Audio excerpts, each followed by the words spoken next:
Hello, and thank you for joining me. I'm Matthew, also known as Fairy Godfather.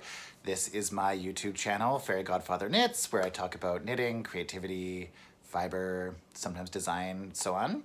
Thank you so much for joining me. Whether it's your first time or whether you're returning, you are very welcome here. And I'm just going to chat a bit about knitting because it's been a couple weeks. I feel like not that much has happened, but it's always more than I think. You know what I mean? I am wearing, I was going to say my only finished object, but that's a lie. Let's not start off on the wrong foot. But what I am wearing is my newly finished Twists and Turns shawl, which was the Stephen West MCAL this year, or last year actually. It was October 2022, and I'm just finishing it now. And this was my first time wearing it, and it was kind of hard to arrange, but now I'm going to take it off to show it to you.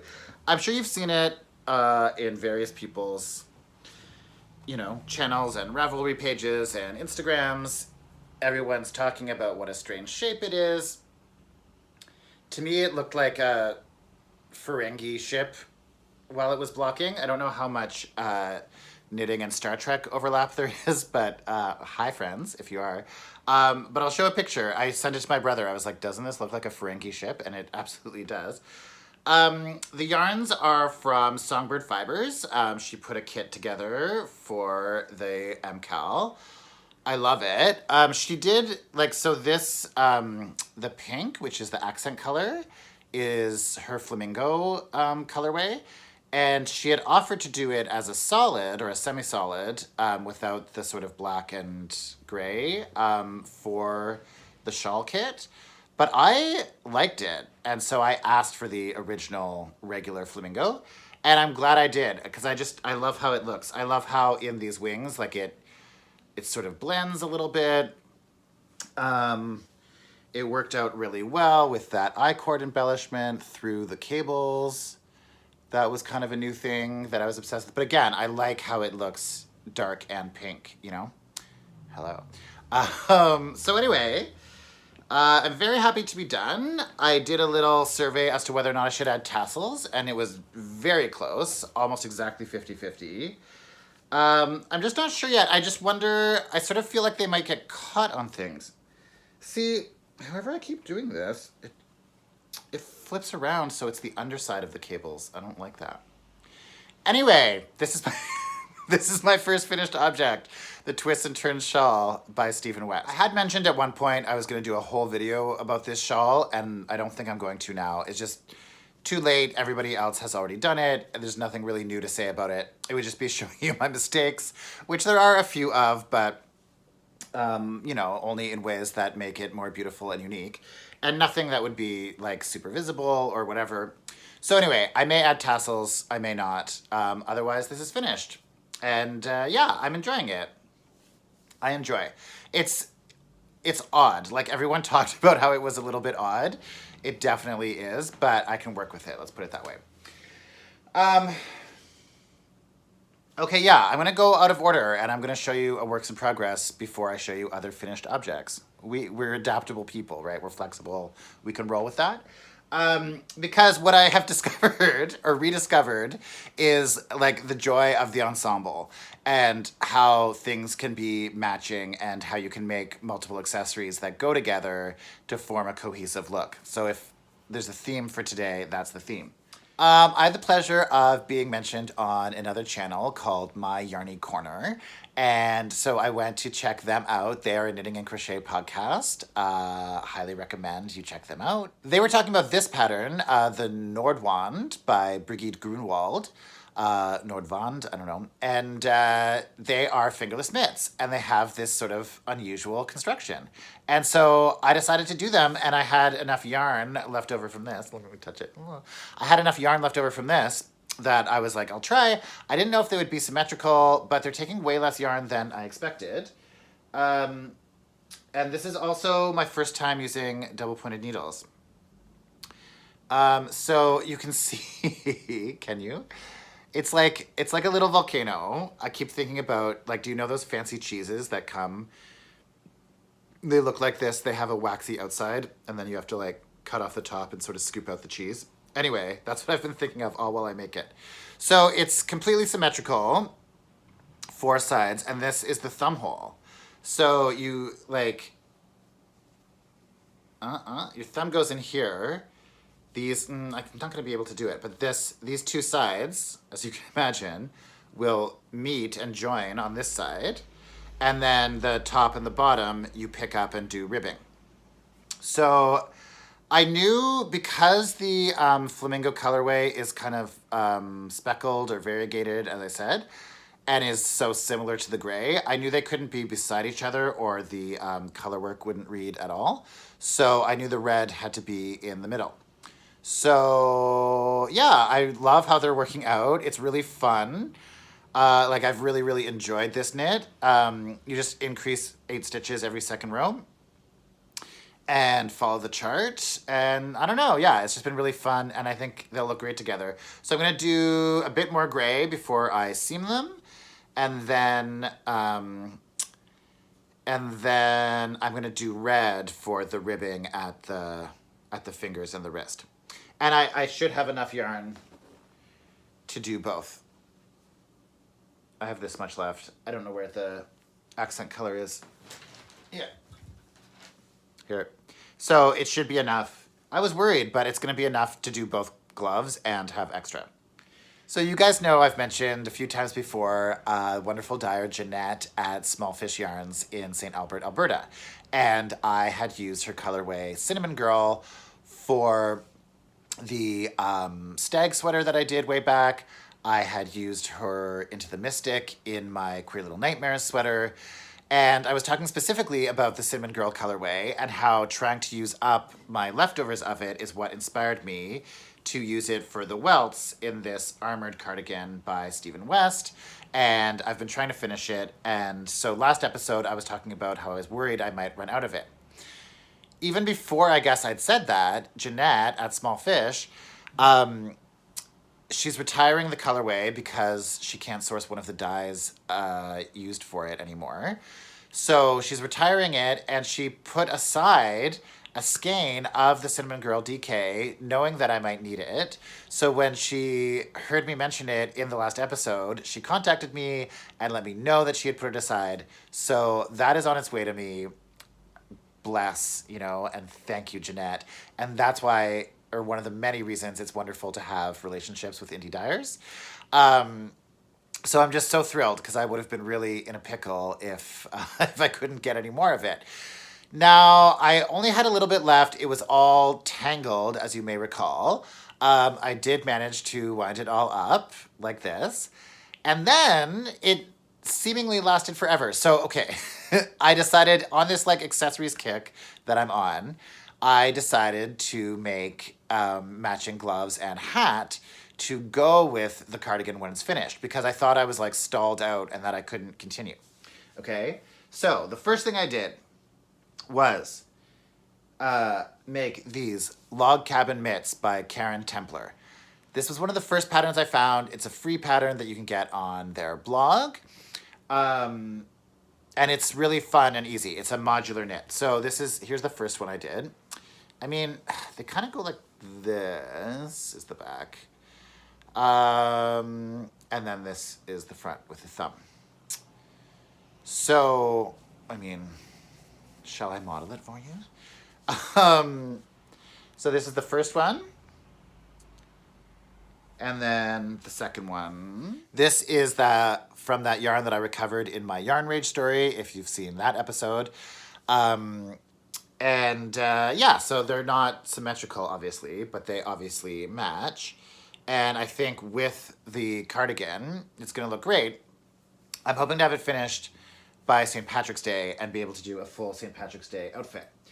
And then the other thing I made was this color Quadrant Hat by James N. Watts, which was another pattern I had that I'd wanted to make for a long time. I did the slouchy version. I haven't blocked this yet, and I haven't blocked the mitts yet either. And I may not, but I mean maybe. Anyway, so yeah, I think altogether, when the cardigan's all done, it's going to be a great little ensemble. So Log Cabin Mitts by Karen Templar, Color Quadrant Hat by James N. Watts. So as I was doing these, and you can see like this is a whole quadrant was the cinnamon girl. I was worried about running out, but I thought, okay, there's probably going to be enough for these accessories, and more is going to be on the way eventually. Anyway, but then I'd been stalled out at this yellow for a long time. But then even after finishing those two, I still had enough to do the entire welt.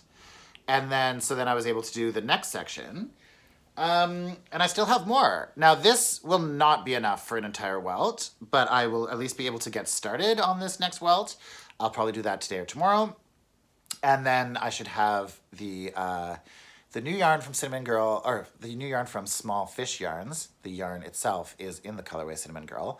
I should get that Monday or Tuesday, so I should be able to finish this by Friday and wear the whole thing together. And I ordered some other yarn from Jeanette as well that I guess I will tell you about in a future episode. Because why spoil it now when I don't even have it to show you? So then my last works in progress to show you, I don't think I've shown this yet, is the Fox Paws by Zandy Peters. You may love my beautiful project bag. People often talk about how expensive it is to buy hand-dyed yarns and how expensive indie dyers are and so on. And I understand. It is expensive. And I certainly am not about the yarn shame. I don't think anybody should be made to feel any sort of way for using budget yarn or acrylic yarn or craft store yarn, as long as they're making things and finding joy and doing what's within their means. But sometimes I have to say, when people are complaining about the price of yarn, but then they have all these beautiful project bags, I sort of think there's some choices were made there, is all I'm going to say about it. And of course it's great to have beautiful project bags. I'd like to have some too, but I just so far am making the choice for yarn and using Ziplocs or other plastic bags that I'm reusing from life as my project bags. Anyway, that doesn't really matter. But here's the progress I've made on the Fox Paws so far. It's not a lot, but it's there. So, what to say? I should have practiced more, if I'm being totally honest. So the first pattern repeat, I have tons of errors. It's basically there, but my stitch counts were all off, and there were definitely mistakes. I don't know how easy they even would be to see, but it's just, I don't know. The second repeat went much better. I think I was one stitch off on one row, but it's basically there. And you can see I ended up putting in markers.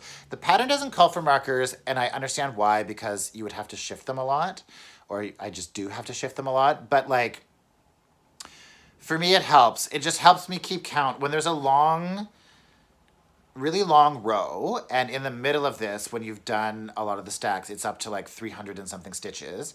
It's just very hard to keep track of what you've done, and so many of the you have to use a technique called stacked stitches. You do a knit one, yarn over knit one into a single stitch, and then you slip two of those back. And that's how you create the long pieces that are in the actual fox paw parts. But it's repetitive, and so it can be hard to keep track of how many times you've done it. Anyway, I find having stitch markers in there helps. These are in because I was 2 stitches off in this section, so I missed an increase or I missed something. So I'm gonna add some stitches when I do the next row. I have to say, someone else who had bought this same wool I'm using commented on one of my other episodes when I mentioned it that they weren't loving it and finding it. They didn't use the word rustic, but that's how I interpret what they meant, just kind of scratchy and not as soft as it could be. And I understand that criticism. Like, it's very natural and it probably is a lot more traditional, but yeah, it's just a bit of a rustic wool. So it's nothing. I mean, it's obviously working out, and it's not that I don't like the look of the pattern or anything like that, but I just never feel really called to this. Um, for me personally, it's not something I really enjoy. Like, I find it work, and I find doing the stack stitches to be work. It's like getting better as I go, and I've only been through the whole pattern repeat twice, so I'm still learning. I'm still getting used to it. I'm sure it will go faster, and I'm sure I will like it more as it goes on. I'm just kind of not in any rush. I think with this project, it's the kind of case where I wanted to learn something, and I wanted to learn how to do the stacked increases and the stacked decreases. And now that I'm basically like, yeah, okay, I get it, I'm not necessarily feeling super compelled to like finish this entire thing. I also don't know what I'm gonna do with this. I mean, it's a scarf. I don't know if I see myself wearing it, and I don't know who I would give it to at this point. So I think that when I don't have a person in mind for the finished object, for me, it's can be hard to finish it sometimes. Um, but anyway, I still like, I love Zandy Peters. There's at least two or three other patterns of his that I want to try. And I'm glad, like, I don't begrudge, the money I spent on this yarn, the time I spent on this pattern so far. I would do that all again. And, I'm learning, and there's like a certain satisfaction that comes from getting it right ish. But yeah, I'm not working on it every day. I haven't worked on it in weeks at this point. So it's a little bit in the naughty corner. You know what I mean? Not that it's been particularly naughty, but um, yeah, it's not bringing me joy at the moment. That's all I'm trying to say. And that's okay, I think. Right? And then finally, in terms of acquisitions, I had a gift certificate from Christmas from my mom that I had been sitting on to my local yarn store, which is called Knitomatic. And so I finally used it. Part of what I used it on was this DPN set. I had kind of wanted the carbons because I love the Knitter's Pride carbons. That's what this is on. This is a carbon tip. Will it focus? Oh well. Anyway, it's a Knitter's Pride carbons. This is the 4 millimeter needle tip. So they have a DPN set in carbon, but it was like almost double the price of this, and I just figured I didn't even know how well I was going to take to double pointed needles, and so anyway, I just went for the cheaper one so that I could get some yarn. So this is oh my god, it has a name, Nova Patina or something, Chrome Nova Patina. It's one of their coatings that these that their needles come in. So like, it's not just aluminum, I guess is what I'm saying. It's something else. It's this chrome, I guess. Anyway, like I said, so those are the needles I'm using for this, and I'm enjoying double pointed needles.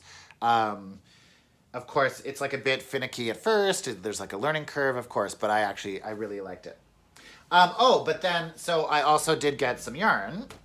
So I decided, for some reason, it's like now I'm starting to get shawl addicted.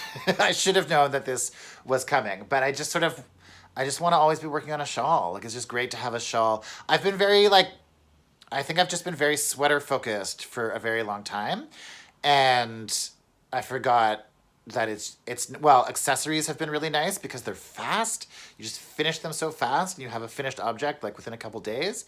That's really fun. But I also just enjoy shawls. And anyway, so last year, or 2 years ago now, what is time? It's an illusion. When I did the Winter Lights shawl, this one, you got the pattern for two when you signed up, I believe. I think that's how this happened. Anyway, I have had the pattern for the woven shamrock. Oh my god. I have had the pattern for the woven chevrons shawl in my library for some time, but I just hadn't know, like I just didn't have the yarn for it, or I just hadn't started it, or whatever. So I'm gonna do a woven chevrons. The yarn length on these yarns is like 8 yards less than what the pattern says you need. So, but like this yarn is kind of expensive, and to buy 2 skeins for just 8 yards, like, you know what I mean? Like that didn't seem like the way.